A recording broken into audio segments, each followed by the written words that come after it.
Ben voilà, comme on l'avait dit, ce soir on a fait le pas d'aller demander de l'aide aux personnes. Et donc on s'est heurté une première fois à un 2 contre 1, on va dire.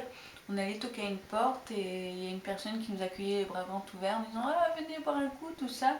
Mais ces deux autres compères n'étaient pas du même avis, donc on a préféré s'en aller plutôt que de mettre la zizanie entre tout le monde.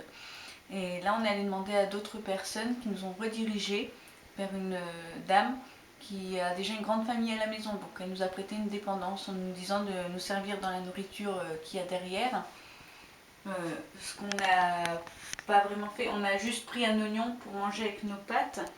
Voilà, donc on s'est quand même servi et elle a eu la gentillesse voilà, de nous prêter la chambre avec le lit, les draps, tout ça. Donc on va en profiter pour dormir tranquillement à l'abri du vent qui est toujours aussi froid, la bourra, comme on le disait tout à l'heure. Et voilà, demain on va marcher 10 km pour rejoindre la première ville, puisqu'ici c'est très compliqué. Les villes sont éloignées, ce sont des toutes petites villes, il y a une route nationale principale et les gens ne s'arrêtent pas forcément. Ils ne comprennent pas ce que vous fichez là au milieu de la route, donc je sais pas. On verra comment ça se passe demain. En attendant, on va déguster notre repas et profiter de la chaleur de ce foyer d'appoint. Bonne soirée. Je rajouterais que effectivement on va en profiter pour recharger nos batteries et puis aussi celles de l'ordinateur, du téléphone, de l'appareil photo numérique, tout notre matériel électronique. Et bon bah Ordinateur. même si pour l'instant ce n'est pas encore la rencontre avec l'habitant qu'on espérait, c'est un début et surtout en termes physiques et psychologiques pour nous ça nous fait vraiment beaucoup de bien. Et c'est un premier pas énorme à franchir. Je reprends.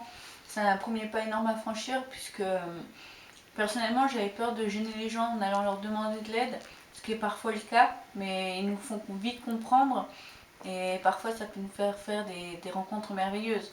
Il y a aussi la barrière de la langue. Ici, ils ne parlent pas vraiment anglais, ils parlent allemand et nous, il n'y a aucun de nous deux qui parle allemand. Donc on essaye de se comprendre, il y a quelques petits mots qui viennent, voilà, qui ont un sens pour nous, on devine le sens.